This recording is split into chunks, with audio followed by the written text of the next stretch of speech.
नमस्कार। दुनिया ना हर पल बदल रही है। आज हम कुछ ऐसी ही हलचलों पर नजर डालेंगे। एक नई सुपर दवा, फुटबॉल में एक ऐतिहासिक जीत और कुछ ऐसे ग्लोबल आंकड़े जो हमें सोचने पर मजबूर कर देंगे। तो चलिए आज की दुनिया की एक झलक देखते हैं। अब सवाल ये है कि एक सुपर दवा और एक फुटबॉल की जीत, इसमें भला क्या कॉमन हो सकता है? सुनने में तो बिल्कुल अलग लगते हैं ना, है ना? लेकिन जवाब बड़ा दिलचस्प है। ये दोनों ही भारत के लिए एक ऐतिहासिक पहली कामयाबियां हैं और कमाल की बात यह है कि दोनों एक ही दिन हासिल हुई।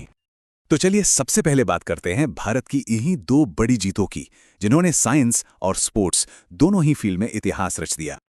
तो इस पहली बड़ी खबर को ठीक से समझने के लिए पहले एक चीज जाननी जरूरी है।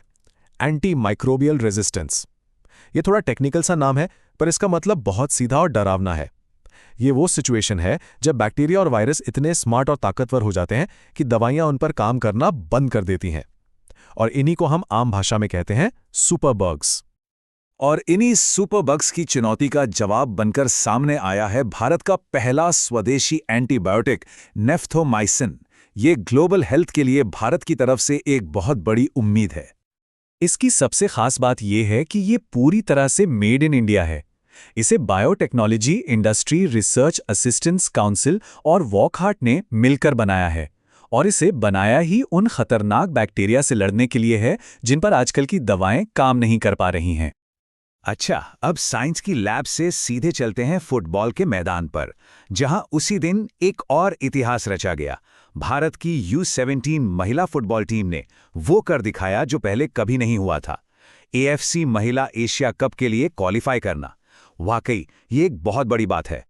उज़्बेकिस्तान पर एक जबरदस्त जीत के साथ इन युवा खिलाड़ियों ने 2026 में चीन में होने वाले एशिया के सबसे बड़े टूर्नामेंट में अपनी जगह पक्की कर ली है।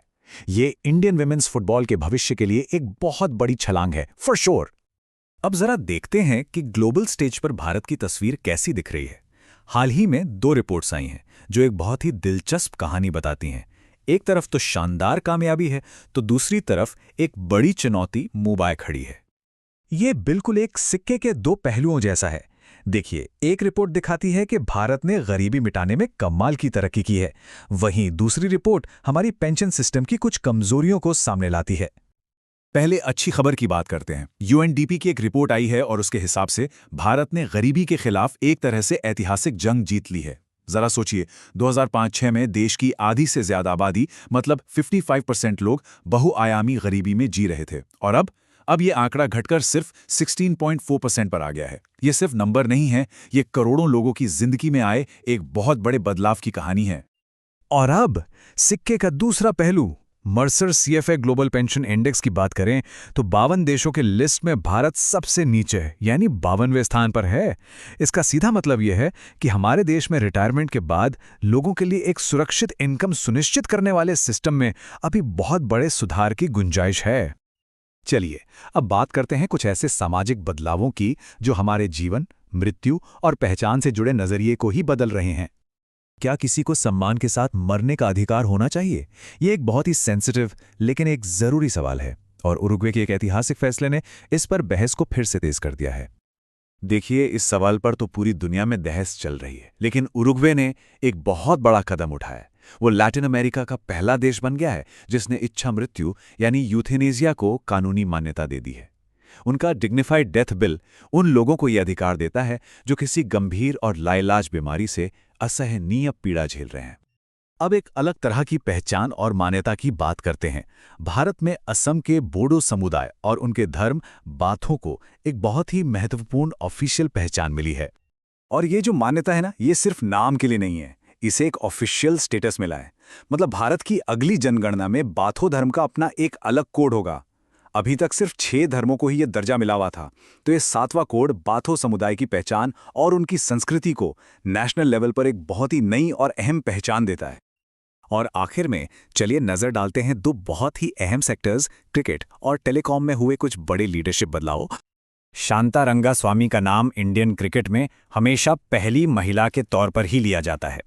देश की पहली महिला क्रिकेट टीम की कैप्टन बनने से लेकर पहला अर्जुन अवार्ड जीतने तक उन्होंने हमेशा ही रास्ता दिखाया है। और अब इंडियन क्रिकेटर्स एसोसिएशन की पहली महिला प्रेसिडेंट बनकर उन्होंने एक और नया इतिहास रच दिया है। चलिए अब क्रिकेट से टेलीकॉम की दुनिया में चलते हैं। सरकारी टेलीकॉम कंपनी बीएसएनएल के टॉप लीडरशिप में एक अहम फैसला हुआ है। रवि ए रॉबर्ट जिरार्ड का चेयरमैन के तौर पर कार्यकाल बढ़ा दिया गया है, जिससे कंपनी के मैनेजमेंट में एक तरह की कंटिन्यूटी बनी रहेगी। ये फैसला स्टेबिलिटी यानी स्थिरता के लिए लिया गया है। जिरार्ड जुलाई 2024 से ये जिम्मेदारी संभाल रहे थे और अब उनका कार्यकाल 14 जनवरी 2026 तक के लिए बढ़ा दिया गया है। ये बीएसएनएल के लिए एक स्थिर लीडरशिप सुनिश्चित करेगा। तो एक नई दवा की खोज से लेकर एक नई धार्मिक पहचान मिलने तक आज की ये सारी कहानियां एक ही बात की तरफ इशारा करती हैं। ये दिन नई शुरुआतों का, नई जीतों का और पुराने नियमों पर फिर से सोचने का दिन था। तो आज हमने देखा कि कैसे साइंस की एक खोज, खेल की एक जीत और समाज का एक फैसला दुनिया को थोड़ा और आगे ले जाता है और ये सोचने पर मजबूर करता है कि कल अगला बड़ा बदलाव किस क्षेत्र से आएगा, हमारी लैब से, हमारे खेल के मैदानों से या फिर हमारे समाज के नियमों से।